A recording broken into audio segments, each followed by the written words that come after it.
Bwana asifiwe.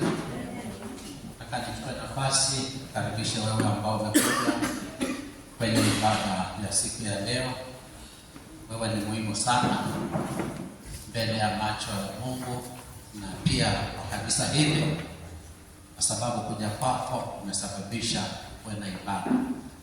Haijalishi kama tuko wengi, kama tuko wachache, kweli ni kwamba tuko hapa na tuko hapa ukiwa na ibada ambao ni ya wengi. Ni mahali pa kukusanyika, na maandiko yanatuhimiza kila wakati kukusanyika pamoja. Soma katika Waebrania 10:25 nasema tusiache kukusanyika pamoja, more so especially siku hizi ambazo tunaishi za uovu. Najua sasa mambo mengine anaweza pata mtu akiwa kule nje, wewe hayawezi kukupata saa hii kwa sababu uko hapa ndani. Uko hapa ndani. Amen. Haleluya.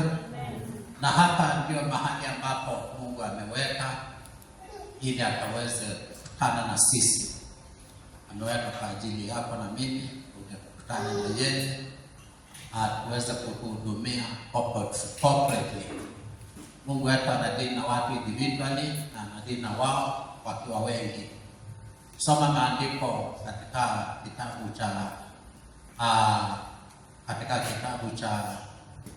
cha Matendo ya Mitume 10:38. Maandiko inasema Yesu alipaka mafuta na mahali popote alienda alitenda mema, akaponya wagonjwa, akaweza kuokoa wale walikuwa wamefungwa, na alienda kijijini na mijini. Alikuwa anapenda kusanyiko, mahali watu wanakusanyika anakuwa hapo. Na maandiko yanatuhimiza katika Mathayo 18:20 kwamba kila wakati tunapokusanyika pamoja, yeye yako pamoja nasi. Kwa hivyo ni kusanyiko ambao Yesu Kristo yuko hapa, na akiwa mahali yeye hutenda mema. Hivyo ni ujui, lakini unatendewa. Hautatoka hapa vile ambavyo umekuja, kwa sababu Yesu akikutembelea maisha yako yanabadilika, na hapo hapa kwa ajili yako na mimi.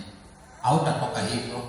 Kama ulikuja na moyo mzito, utatoka hapa ukiwa umechangamka. Amen. Haleluya.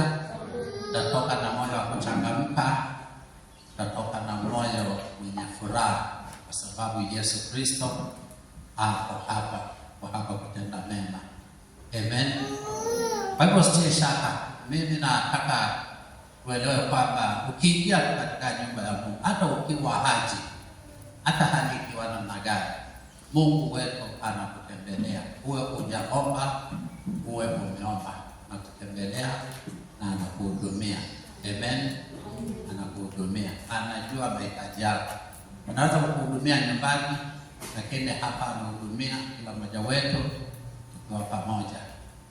Na kukusanyika pamoja, huwa kuna mambo mengi yanatendeka.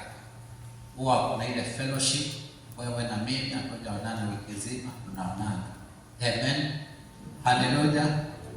Tunatoka kwa nyumba. Unajua mtu hajaenda church, ukikutana naye kule barabara hiyo utajua mtu ambaye hajaenda church. Sura yake, hata kama amevaa vizuri, kuna kitu kimepungua. Tuko kwa Mungu hawezi kuwa na yeye mtu ambaye anaenda church. Huwa kuna mambo ambayo yanatendeka in the presence of the Lord, ambao itendeke kwa wale wako nje. In fact, unaweza amka ukiwa umekasirika na ukashinda siku nzima, kaenda kulala ukiwa umekasirika, ndio unaenda church.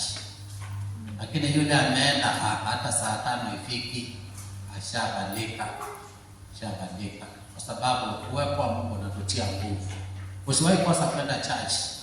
Usiwahi kosa kwenda, hata kama unaumwa, just be there. Hata kama usikii kama unastaka kwenda, just be there. Hata kama shetani anakuambia wewe usiende huko, ni kwa wateule, kule ni kwa wale wasafi au michafu, nenda tu, bado nenda. Mungu wetu ndiye anaosha watu na anabadilisha mioyo ya watu. Kuna wakati ambapo Joshua alionekana amevaa mavazi machafu, na Mungu akasema yafuliwe. yavuliwe na akavishwa mavazi mazuri. Wewe uko hapa, hata kama ulikuwa umetenda nini wiki iliyopita, Yesu yuko hapa kuweza kuvisha mavazi mapya na mavazi meupe. Kwa hivyo hapa ndani ya nyumba ya Mungu kuna mengi yanatendeka, na siri ni wewe hapo. Haleluya. Na siri ya pili ni kwamba tembea na wale wako ndani, usijiweke kando. Usijiweke kando. Akisema kwenda mlimani, enda mlimani. Akisema ndio tutulie, tulia na wao. Kwa sababu kila kitu kinatendeka katikati ya watu wa Mungu. Mungu ako pamoja na wao na anawasaidia. Anakuwa akiwabariki kulingana na vile wanahusika na kutenda corporately. Na ndio nimekuwa nikihimiza sana, ikiwa tunafanya jambo lolote, hata kama ni kutoa, tafuta tu kama ni shilingi 1, hata kama ni 2, just give. Kwa sababu ukifanya hivyo hautakosa baraka za hii kanisa. Na hii kanisa ni kanisa imebarikiwa. Wengine wetu tunaangalia na macho ya wanadamu na tunaweza kukosa kujua, lakini hapa tumebarikiwa sana. Mungu ametuinua sana kabisa. Huenda ikawa makanisa yale makubwa tunayajua. Mungu akitaka kuchagua watu, achague in points. Pengine hii kanisa hapa itakuwa mstari wa mbele, kwa sababu watu wengi ambao hawapatikani kule wanapatikana hapa. Siri ya kanisa ni ile watu wako ndani, wako na magari. Wale wako ndani wako na magari, wanajua nini, wanaishi maisha gani yao ya kiroho. Je, Bwana anaweza kusema hapo kuna watu wao? Hiyo ndio siri ya kanisa. Haleluya. Sio umati umefika kule barabarani, hapana. Huo umati ni mzuri, unasaidia kwa mambo mengine, lakini quality na ile thamani ya Mungu inaweza kuwa imepungua sana. Na ndio naona sana tunafundisha na hatuna yale mambo ambayo ni ya kujenga mioyo ya watu, kurudisha. Hatuja hapa kubadilisha mtu. Hasa katika umri wako, sina wakati wa kurudisha yote. Haleluya. Naweza kukuencourage ukiwa na hali, lakini mambo ya kucheka michezo hivi hakuna. Kwa sababu niko involved na mambo serious juu ya maisha yako. Nimeitiwa mambo muhimu. Amen. Na huwa ninafurahi sana nikiona watoto wa hapa wamesimama imara. Juzi nilikuwa na mtuko wangu mmoja, nikaona anaangalia katuni na nikamuuliza wagopi hiyo katuni, akaniambia hapana, niko na Mungu. Nikamwangalia bila nikaachana naye. Kwa sababu gani? Yeye anajua ya kwamba hana kitu ya kuogopa. Kwa sababu gani? Ako na Mungu. Haleluya. Sasa unajua akisema namna hiyo hata huwezi kumwambia kitu, maana unamfundisha atembee na Mungu. Sine sawa? Kwa hivyo namwachia hapa. Kwa hivyo karibuni sana, Bwana wabariki sana, ninawapenda. Ninasikia vizuri kuwaona na ninaona Mungu akiendelea na kuwabariki na kuwainua, na Bwana ataenda kuwapa mwaka ambao umejawa na neema na baraka nyingi juu ya maisha yetu. Amen. Kwa sababu anatupenda. Na leo pia ataenda kukuhudumia hapa na njia nyingi, na kuhudumia watu wake wale wanaomtegemea. Andiko inasema kwamba watu waibiki. Umekuja hapa kwa sababu ya matumaini ulio nao, na jambo lolote lile uko nalo, Mungu wetu ako na uwezo wa kuweza kulitimiza, kwa sababu hakuna jambo asiloliweza. Wengine wetu tunaishi maisha ya kuhuzuni, tunahuzunika asubuhi, mchana, jioni, kila wakati, ati kwa sababu ya jambo tu ilitendeka. Hatuishi kwa jana, tunaishi kwa leo. Haleluya. Na tunatazamia Mungu kuona utukufu wake leo, si kesho, si jana, leo. Nataka tumuone Bwana juu ya maisha yetu. Kwa hivyo usichangamkia maisha, changamkia maisha. You are more than Yesu alisema, ukisoma Matthew chapter 6 alisema we are more than the birds of the air. Hakuna kiumbe special kwa Mungu kama mwanadamu. Hakuna. Na hakuna hatujaambiwa siku moja kama Mungu anaweza kuwa anakaa ndani ya wanyama. Ni mwanadamu peke yake. Andiko inasema we are the temple of Christ. Sisi hekalu la Bwana. Soma Romans chapter 3 verse 1. Sisi ni hekalu. Na hiyo ni dhamana kubwa ambayo Mungu ametupatia. Kwa hivyo never worry yourself. Kwani nasema worry. Don't worry yourself. Kumbuka tu, ukisikia tu kama unawari, unaikatia tu hapo. Worry zitakuja katika maisha yako, lakini ukisikia tu kwamba nimeanza kuwari na katia hapo, unaikata, unaachana nayo, kwa sababu ukipatia nafasi na kusumbua. Amen. Maandiko inasema usifadhaike na lolote. Amen. Basi karibuni sana, nataka nikaweze kusema machache. Siku ya leo niko na ujumbe ambao Bwana amenipatia siku ya leo kwa ajili ya kanisa, na ndio nataka nikaweze kuweza kuzungumza na wewe. Nimeanza kuzungumza tangu asubuhi, hii ni mara ya 3 tangu nilipoamka nikizungumza hii ujumbe, na nashukuru Mungu kwamba Mungu wetu hana shida. Tukizungumza ujumbe mmoja, huwa anataka afikishie watu wake. Ile jukumu alikuwa amempa Jona, alikuwa amempa ya 40 days ya kuzungumza tu ujumbe mmoja ndio alikuwa anazungumza. Haleluya.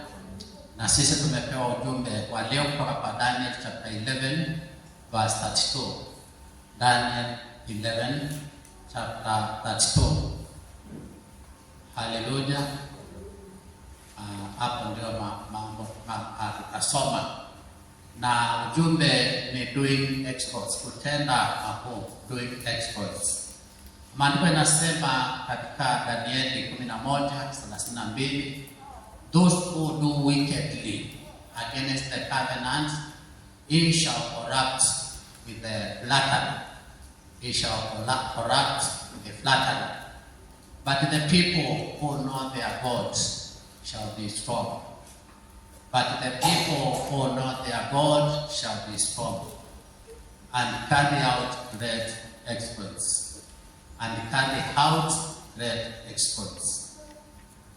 Na kwa Kiswahili nasema, na wao wafanyao maovu juu ya hilo agano atawapotosha kwa maneno ya kujipendekeza, lakini watu wamjuae Mungu wao watakuwa hodari. Nataka ushike hiyo sehemu ya part 2 ndio tunazungumzia. Kuna watu ambao wametajwa hapa ambao ni watu hodari, na maandiko inakamilisha hapa ikisema kwa hiyo part B, lakini watu wamjuao Mungu wao watakuwa hodari na kutenda mambo makuu. Baba, tunakushukuru na kusema ni asante kwa ajili ya neno hili ambalo tumesoma pamoja na kwa umoja asubuhi ya leo. Naomba bariki neno lako tunapopenda kusemezana, tafakari pamoja, nena na mioyo yetu, nena na maisha yetu. Katika jina la Yesu tunapata kuomba. Nataka kusema juu ya kutenda mambo makuu. Kutenda mambo makuu ni kutenda mambo makubwa. Kuna mambo madogo na kuna mambo makubwa. Yale makubwa na yale madogo wewe mwenyewe ndio unaweza kujua, kwa sababu yale ambayo kwako unaona ni madogo, kwetu sisi yanaweza kuwa ni makubwa, na yale ambayo unayaona ni makubwa, kwetu sisi inaweza kuwa ni mambo madogo. Kwa hivyo viwango vya mambo makubwa na viwango vya mambo madogo sisi wenyewe ndio tunaweza kujiamulia. Kuna fanyakazi mmoja tulifanya kazi na yeye, na aliniambia hivi, alikuwa hapo haipa sana, akaniambia wakati ambapo watu wanaambiwa hospitali wako na pressure, wakati wanaenda wanaambiwa uko na pressure, ile kiwango cha pressure ambayo wanaambiwa wako nayo, yeye hiyo ni normal pressure yake, yaani pressure yake kila wakati iko juu. Na wakati ambapo akisema ako na pressure, ikiwa imepanda, huwa basi iko juu sana, huwa iko juu, kwa sababu ana kiwango kile ambacho is normal. Na sisi ambao tunaipa kwa jina la Bwana, kuna mambo ambayo kwetu ni kawaida kuyafanya. Kuna mambo yale ambayo mwenyewe unayafanya tu na ni ya kawaida kwako, lakini kwa mwingine inaweza kuwa ni very big challenge. Kwa mwingine inaweza kuwa ni very big challenge kuyafanya, na kwako ni kawaida. Sasa wewe mwenyewe ndio unaweza kuamua yale mambo makuu unataka kuhusika ama kutenda katika maisha yako. Unaweza kujiamulia, na ukijiamulia kuna njia ya kuweza kuyafikia na kuyatenda yale makuu, ukitaka kutenda mambo makuu. Na hiyo ndio ujumbe wa siku ya leo. Nataka tuongee ya kwamba kufikia kutenda mambo makuu ni nini ambayo inahitajika katika maisha yetu, hasa sisi ambao ni Wakristo, watu wa Mungu.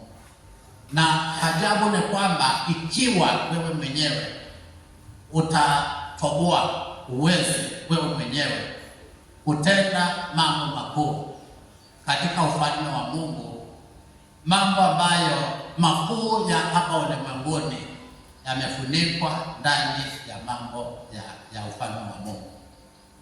Yaani upande wa Mungu, ukitenda mambo makuu katika ufalme wa Mungu, ya hapa chini hayana uwezo.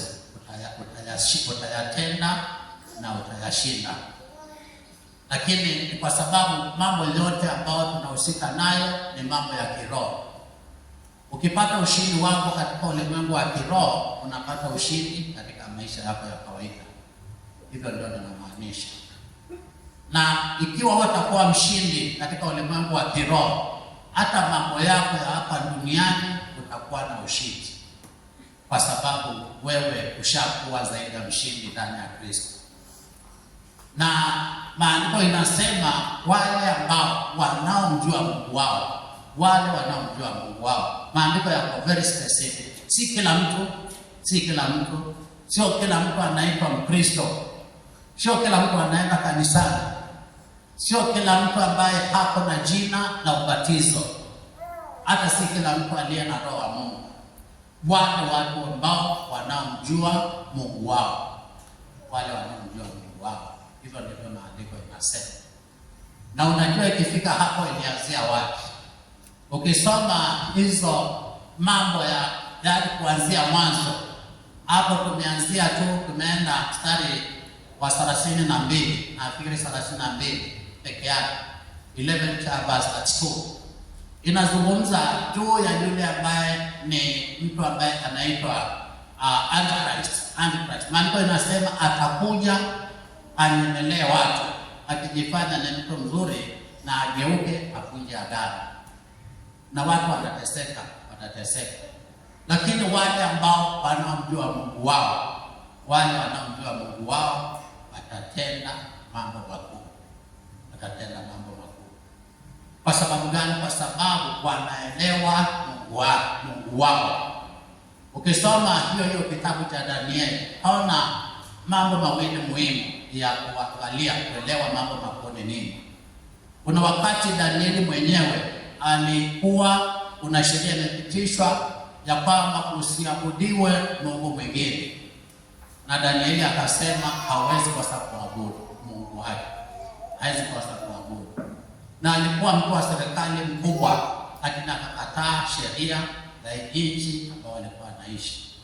Na maandiko inasema alikuwa anaenda anafungua dirisha na anaanguka akiabudu, akiangalia nchi. Na watu wakajua, maana walikuwa wamemwekea mtego. Akajua huyu anaabudu Mungu wao wa Israeli. Na akashikwa. Maandiko yanasema alishikwa, akahukumiwa na akatupwa kwenye tundu la simba. Hakukataa Mungu wake. Kwa sababu gani? Anamjua Mungu wake. Hivi hata ukanifanya nini? Mahali nimefika, naweza kuanguka na dhambi kama mwanadamu, lakini hatiniwe sasa mimi sijui Mungu wangu.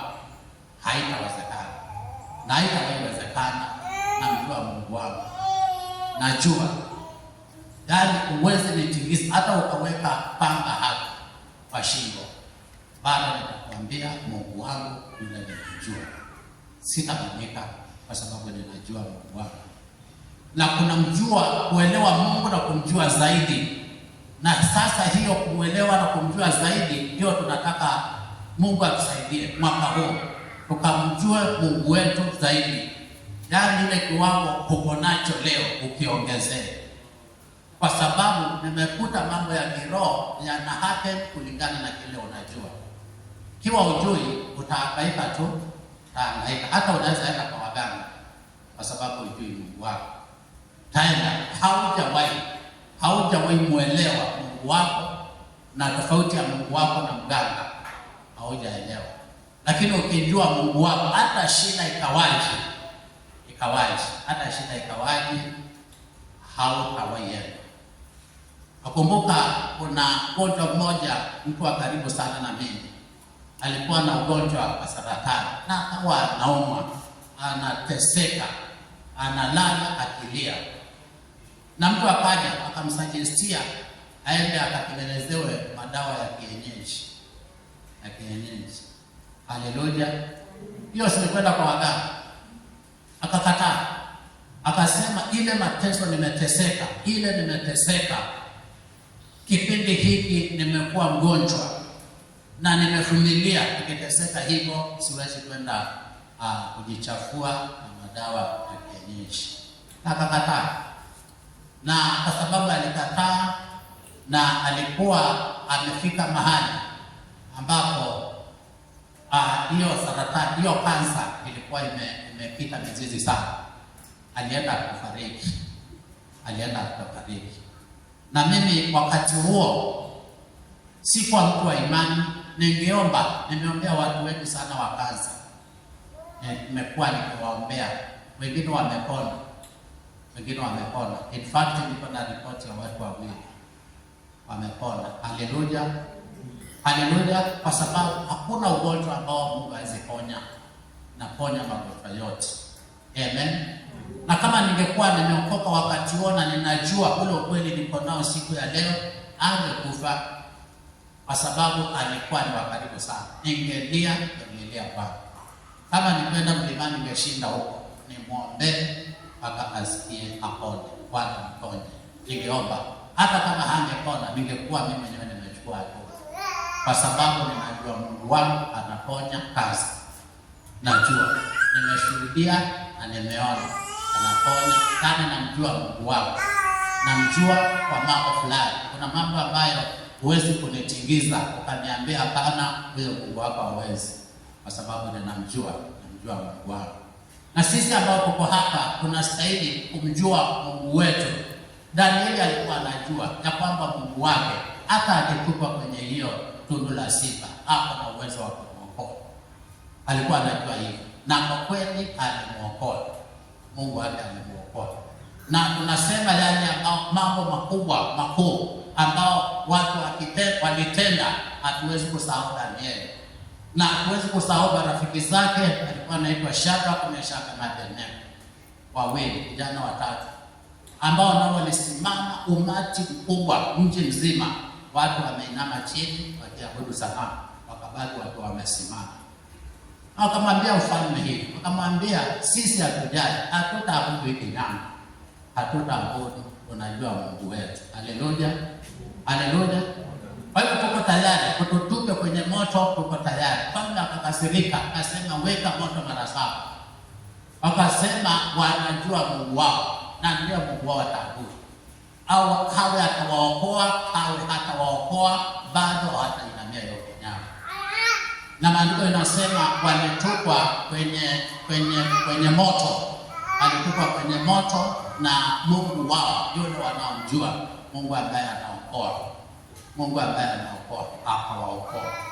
Maandiko inasema hawakuchomeka na moto, hata harufu ya moto.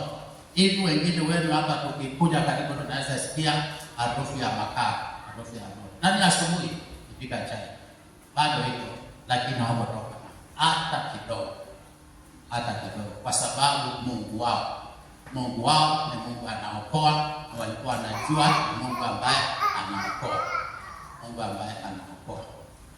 Na jambo la pili ambao ni muhimu ni kuwa hodari. Kuwa hodari, yaani ukuwe hodari, ukuwe mjasiri. Kwa sababu unajua siri ni Mungu wako, unamjua. Na ukimjua Mungu wako, kila wakati unaendelea na kumjua Mungu wako, ndio unakuwa bold kwa mambo yako. Yaani hata kujali mambo mengi ambayo yanafadhaisha kwako. Nitakula nini? Nitavaa nini? Nitakuwaje? Hapana. Una time ya hiyo. Una time, kwa sababu unajua Mungu wako ana supply.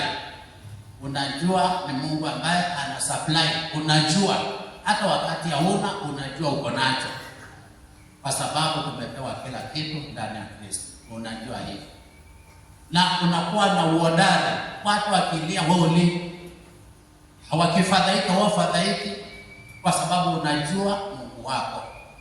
Unajua Mungu wako anaridhisha mahitaji yako, anatenda kwa ajili yako.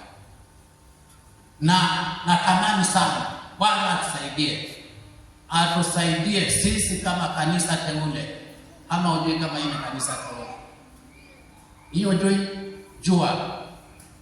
jua sasa hii ni kanisa teule la Bwana. Wewe mwenyewe ukatafute kumjua Mungu. Ukisikia tunasema kila siku wewe soma chapter 4, si kwamba ati tunataka ukulie tu usifanye kazi. Kazi ambayo tumepewa ni ya kumtafuta na kumjua Mungu wetu. Alisema hivi, akasema tukimtafuta kama dhahabu. Unajua dhahabu, wale wanachimba dhahabu wanaweza kuingilia kwenye hii madhabahu. Na dhahabu ile mahali wanaichimba sasa, wakiingia patano kwa hapa, inaweza kuwa ni katete. Ndio sasa wamefika hapa. Huko kwingine watu wametoa kiasi na wanakaa huko. Wanakutana na majoka huko na vitu. Kule chini kuna tisha. Sijui kama Mkristo ashaenda shimoni. Kule shimo uliingia ndani. Mama sijui uliingia. Mimi peke yake ndio nilienda nikaingia. Kuna shimo iko, kuna sehemu inaitwa Shimoni huko Mombasa. Na kuna shimo ambayo ilikuwa inawekwa wale watumwa wakingojea kusafirishwa. Mtu akiingia hapa alikuwa aidha atoke akiwa, ukikufia huko unaweza kutolewa mwili ukatupa. Lakini ukiingia hapa hautaona jua tena. Unaingia hapo na ukitoka hapo unaingizwa baharini na unaenda. Na kunatisha, ni kama unasikia huko masauti ya watu wakilia. Unasikia. Wakati nilienda huko nilitoka na nikaomba sana. Nikamwambia Bwana, kilio cha hao watu kimetosha. Ponya huu mji, kilio cha hao waliotesekea mahali hapa. Shimoni. Ndani ya shimo.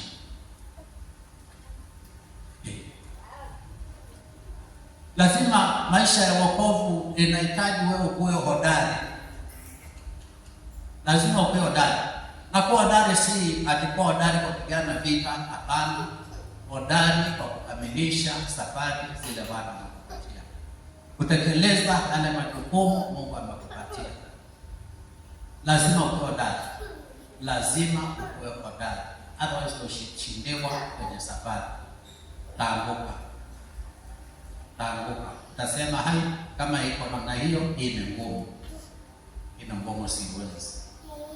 Kwa hivyo mambo yako ambao Bwana ameweka kwa ajili ya maisha yako, Mungu hana shida. kupatia chochote, wala Mungu hana shida kukutumia kwa njia yoyote, lakini wewe mwenyewe, nguvu zako za kupokea hiyo, nguvu zako za kutenda hiyo jambo zinatokana na kumjua Mungu wako. Lazima umjue Mungu, na Mungu anajulikana kupitia kwa neno lake. Ukisoma neno la Mungu utaijua, utaelewa Mungu anasema nini. Na Mungu pia anajulikana kwa njia ile ambayo anatuzungumzia kwa ndoto na maono na yale mambo ambayo anayotutendea. Hizo ndio njia Mungu anajulikana, na ile ambao wewe mwenyewe, kila mmoja wetu unaweza kungojea ujue Mungu ukisikia sauti yake. Unaweza kuishi maisha yako ya wokovu bila kusikia audible sauti ya Mungu akikunenea. Unaweza ishi hivyo, lakini hiyo haipunguzi imani yako. Manake imani haikuji kwa kusikia Mungu akikunenea kwa masikio, na wala si vision. Wengine wetu hatujaona vision ya Mungu, hatujaona kwa sababu imani haipitii huko. Imani inapitia kwa kusikia na kusikia neno la Mungu. Yaani neno ndio chanzo cha imani yako. Kuna mahali pengine inapatikana, yaani pengine ni kama ya kuongezea ama kusisimua ile ambacho kiko ndani yako, lakini ni neno, kusoma neno, kutafuta kujua Mungu, kutafakari neno la Mungu. Najua wengi wetu hawasomi neno kabisa, hiyo ninajua. In fact hata nikaweza, ukiwa truthful na mimi, nakubaliana na mimi kwamba wewe usome neno, somi ama si sinasema kweli usomi. Na kama uko na Biblia hata ile ya simu hausomi, ukiangalia simu uko kwa TikTok, ni sawa, hatujui unafanya nini kwa TikTok, unaweza kuwa unafanya mambo mazuri, lakini je, unasoma neno? Ndio tulisema mwaka huu ni mwaka ambao tunangojea Bwana. Ni mwaka ambao zile vipawa viko ndani yetu vitatumika, na vitatumika kulingana na kiwango kile ambacho tumemjua Bwana, kile ambacho kumjua anajulikana neno lake. Wewe usome neno, 4 chapters per day, 3 kwa Old Testament na 1 kwa New kila siku. Hivi leo ni tarehe 10, unastahili kuwa umesoma 30 chapters za Old Testament na 10 za New. Haleluya. Na siri ni nini? Siri ya kusoma hivyo, kuna mambo mawili muhimu ambao ndio tuliweka namna hiyo. Jambo la kwanza ni ukue kiroho, na jambo la tatu tulisema ukisoma hivyo, chukue mistari kama 3 2 ushinde nayo ukitafakari, ukiuishwa moyo wako, ukijengwa na moyo wako. Hivi leo niko na mstari, niko na Daniel 11:32, hiyo sitawaisahau. Haleluya. Nimeanzana nao saa 10 usiku na nitaenda nao mpaka nikadai. Kesho pengine Bwana atanipa ingine. Sime sana. Lazima ukue na neno kila siku. Tembea na neno, mambo mawili, maneno 2 ama 3. Tembea na mistari 2 3. Kwa sababu gani? Tunataka kumjua Mungu wetu. Kumjua Mungu anajulikana kupitia kwa neno. Haleluya. Na ukasema tuombe at least 1 hour. Kwa sababu gani? Kile unajua kinatoa mafuta, na kile ambacho kinatoka katika kinywa chako ndio kinatia mafuta. Ukiwa na neno ndani yako, hiyo neno ukienda kwa maombi, ukiiombea, ukiipokea kupitia kwa maombi, ukiitenda kazi kupitia kwa maombi, hiyo neno linapata nguvu. Haleluya. Linapata nguvu. Na likipata nguvu, hata mambo yako mawazo yako yanabadilika. Unaanza kutafakari hiyo neno, unaanza kufikiria hiyo neno, unaanza kuona vitu kupitia kwa hiyo neno, na unaanza hata kuota, ndoto zako zinabadilika. zinabadilika kupitia kwa hiyo neno ambao unaweka moyoni mwako. Naanza kuona. Haleluya. Haleluya. Kwa sababu gani? Kwa sababu Mungu wetu ni wa kiroho, na mambo yote ambayo yanatendeka source yake ni in the spiritual realm.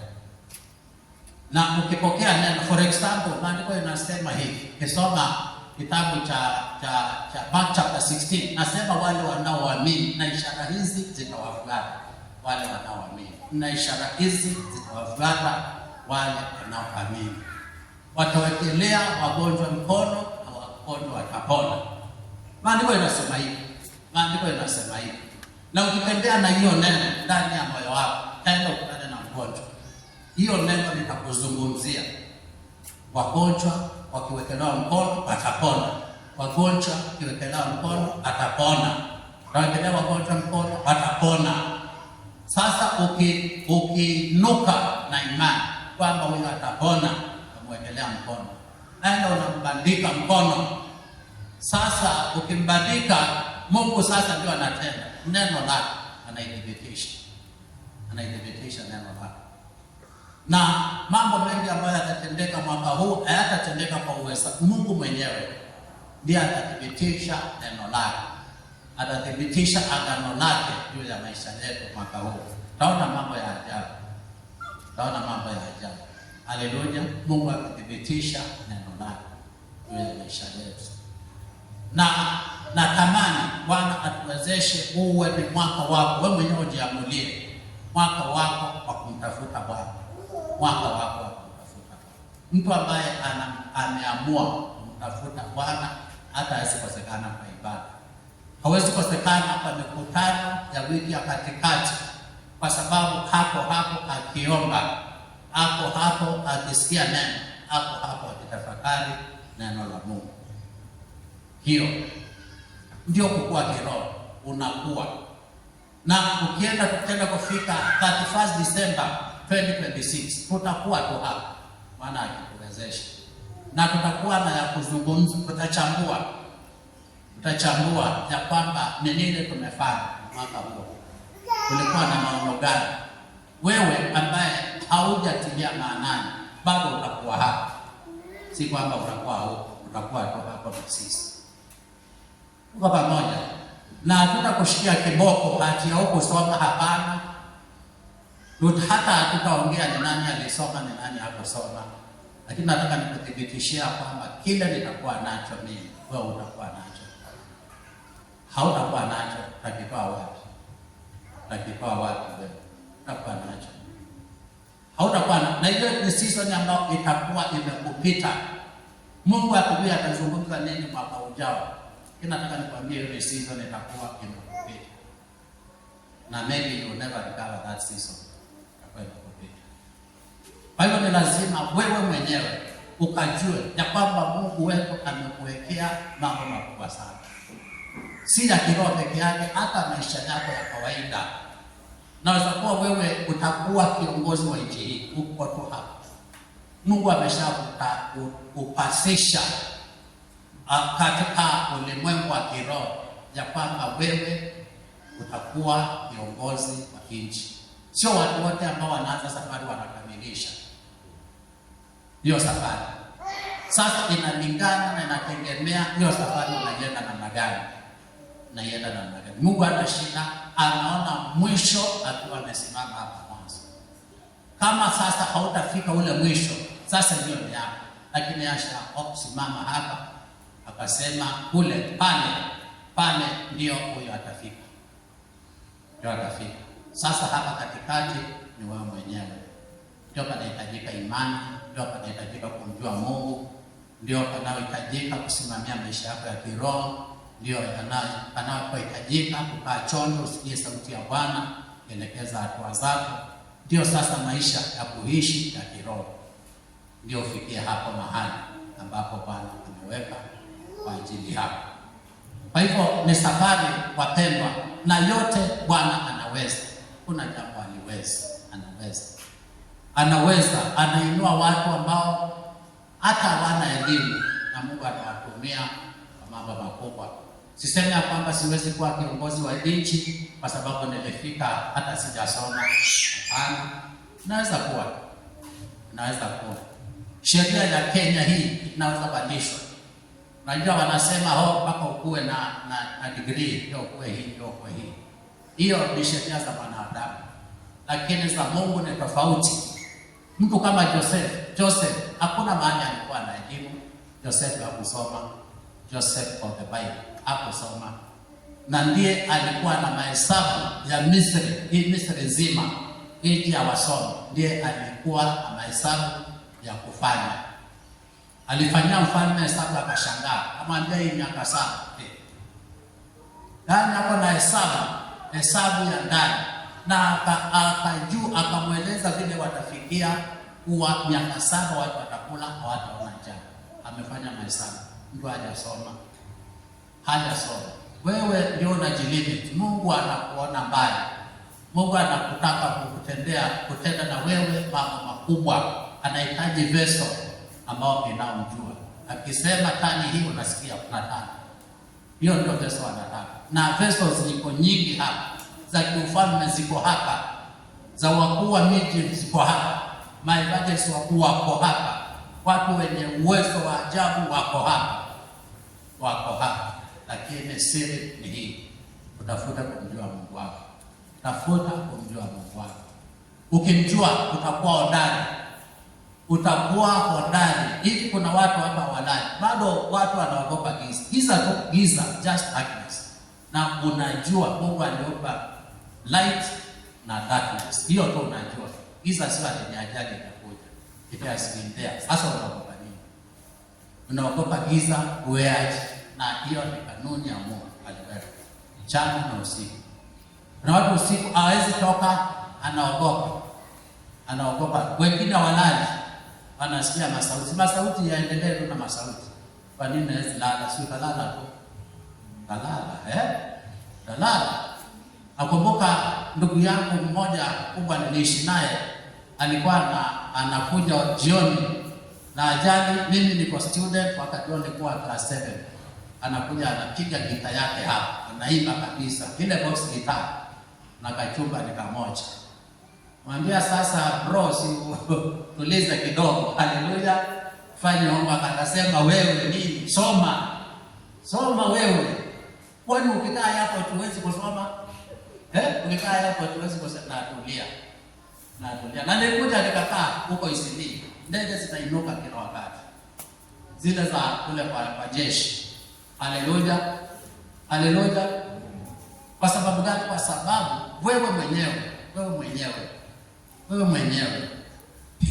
ndio unajipatia limitation katika maisha. Mungu ana shida. He can make you anything. Na mimi nimejiambia hivi, mimi mwenyewe, wachana na wewe.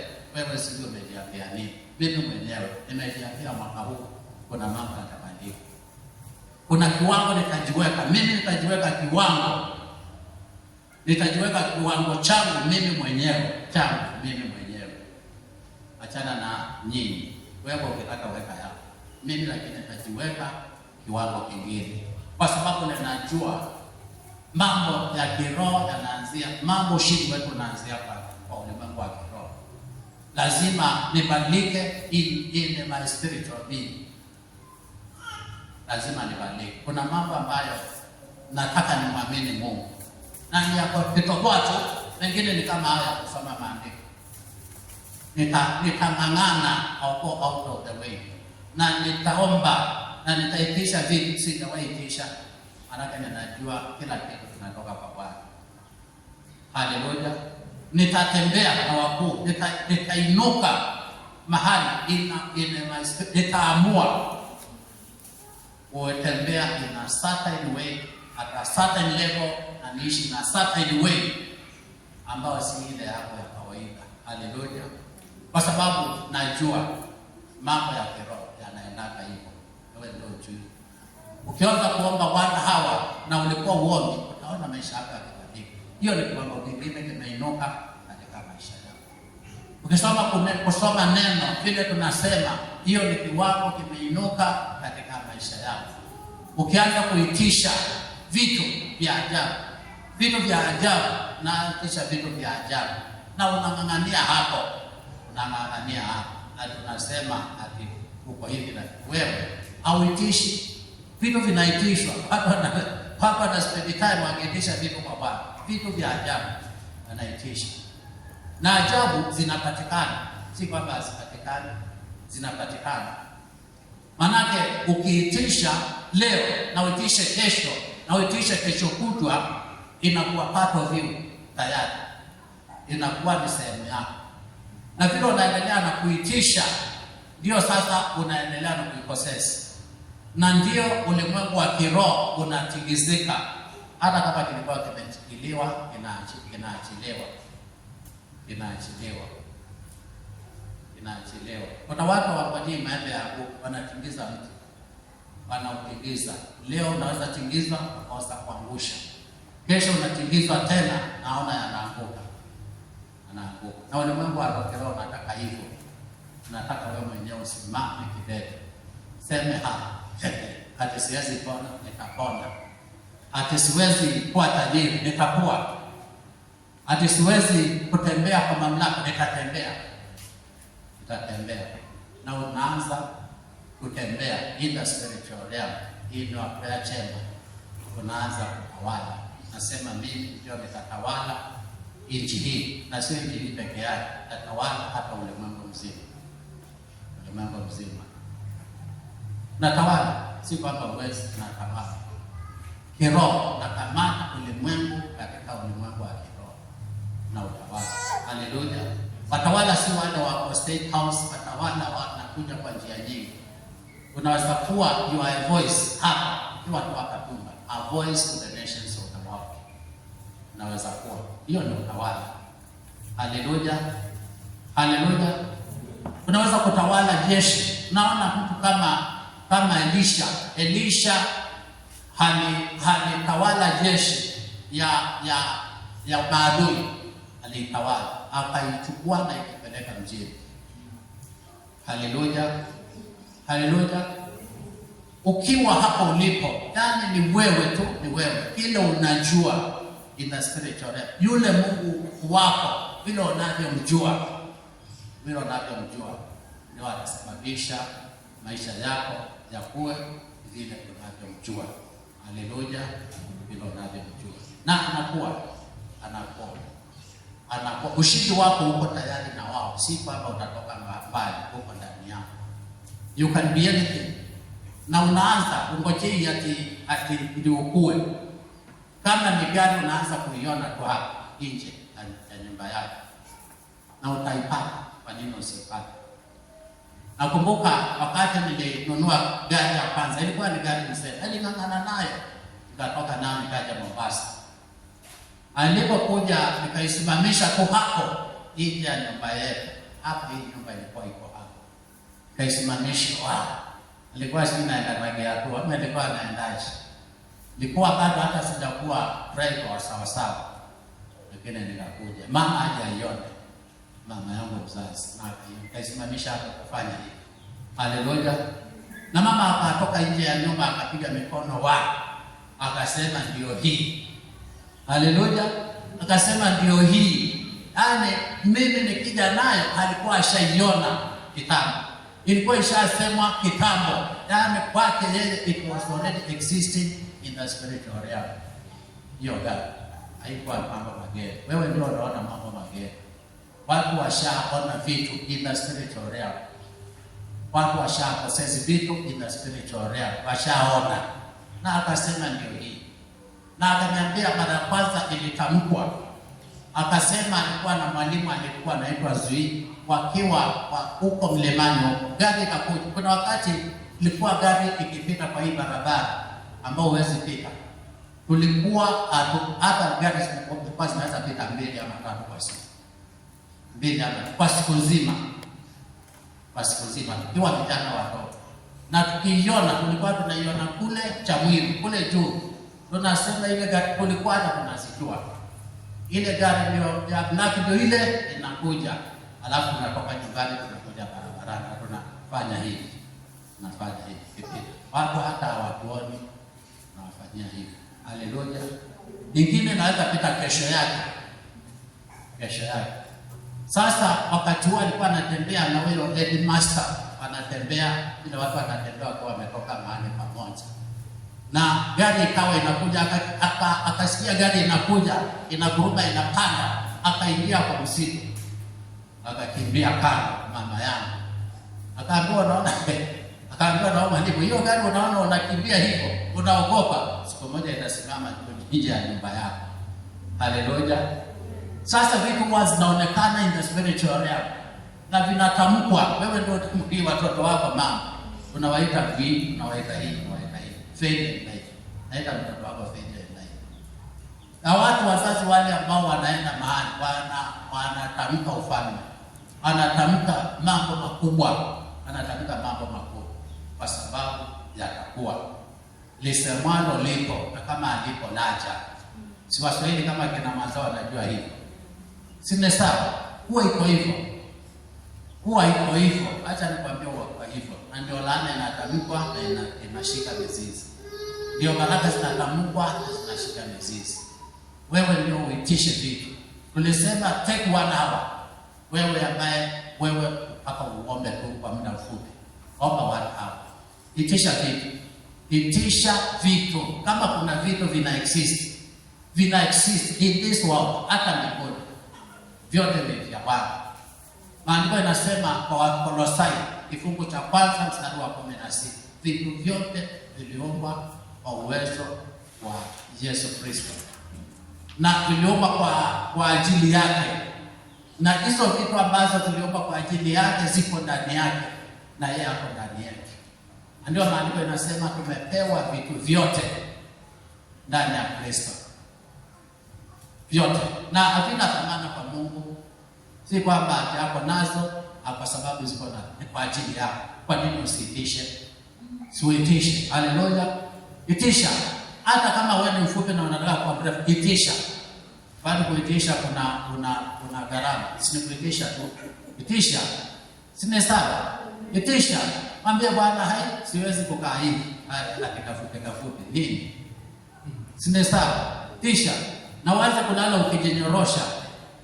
Sio kujikunja kama ile inaitwa cactus. Ni cactus ama nini? Ile inakuwa white. Inaitwa nini? Nyosha miguu. Kwa mrefu. Anza kutembea na werefu wako. Siku moja watu wataanza kusema, "Mbona siku hizo umebadilika? You look taller." You look taller right there, yes. Yes.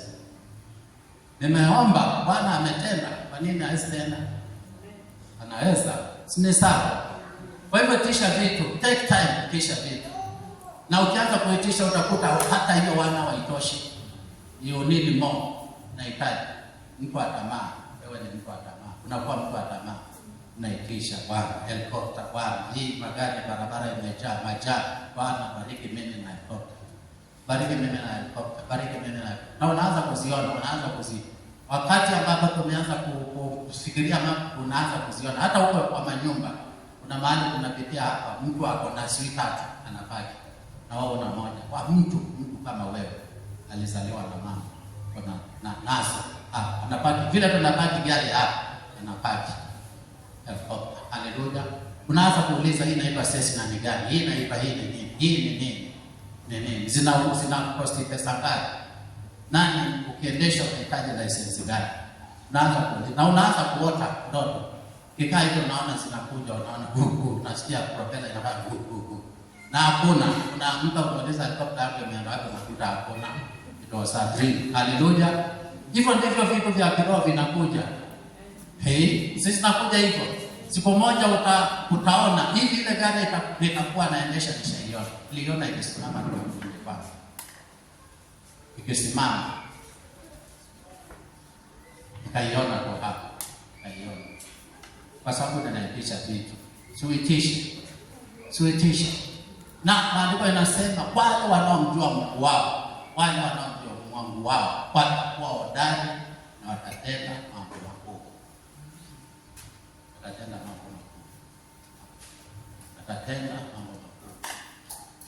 Na watatenda. Kwa nini wasitende?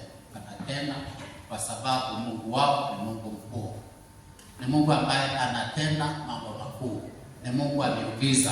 Mungu wetu ni Mungu wa miujiza, na ukimjua na ukujua kwamba uko na yeye, hautahusika na mambo yale ambayo ni ya kawaida kila wakati.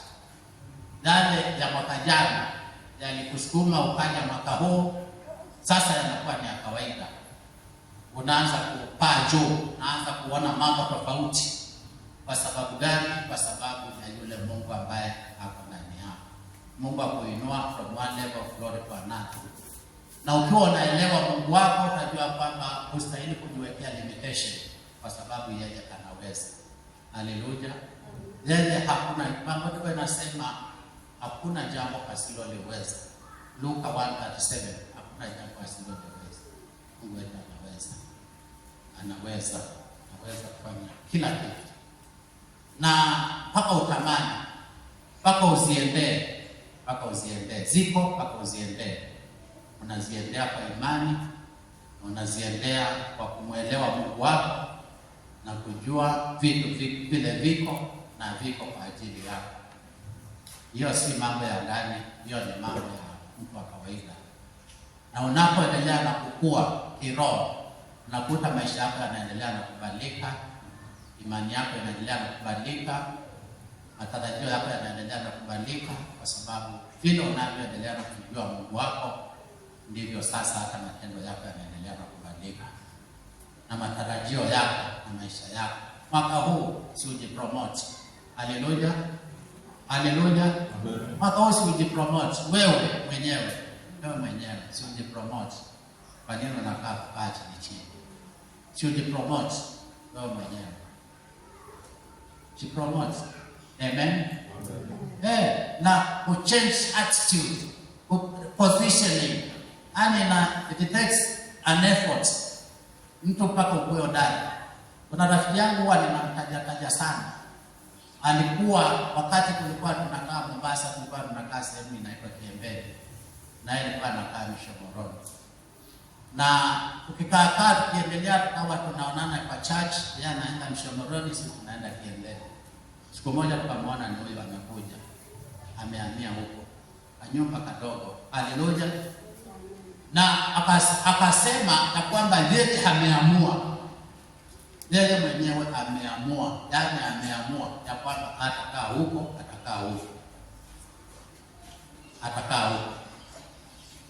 Na akasema ya kwamba yeye mwenyewe ameamua kuwa tajiri.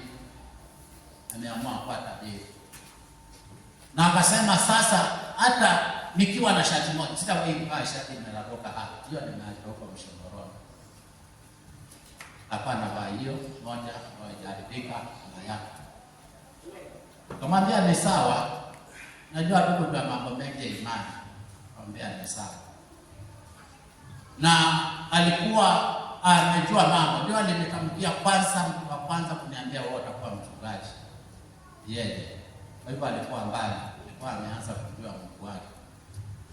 Na haikukaa sana, yule ndugu nakwambia alibadilika within a very short time. Akabadilika. Na alisema hata matoleo yake, kuna wakati alikuwa hana matoleo, alitoa pesa ya kujenga. Alienda kuchukua TV akajenga. Hiyo ndio alikuwa mtu wa kwanza kuona amepeana kitu kikubwa. Alikuwa ni kale ka TV tu hivi. Kale hivi. Hapo na kamejaa huko nyuma. Haleluya. Akaleta iko auction. Kwa sababu hata kutoa kwake ameamua kwamba hata kwa anatoa dakika 50, dakika 20. Atakuwa anatoa vitu hata kama ni hiyo peke yake. Tukamweleza umeleta hii na watoto, akasema watoto hata hawana neno, wanasoma. Na wahimiza tu asome. Haleluya. Na akaipeana. Hivi leo hapo mbali. Hata nikwambia hapo mbali.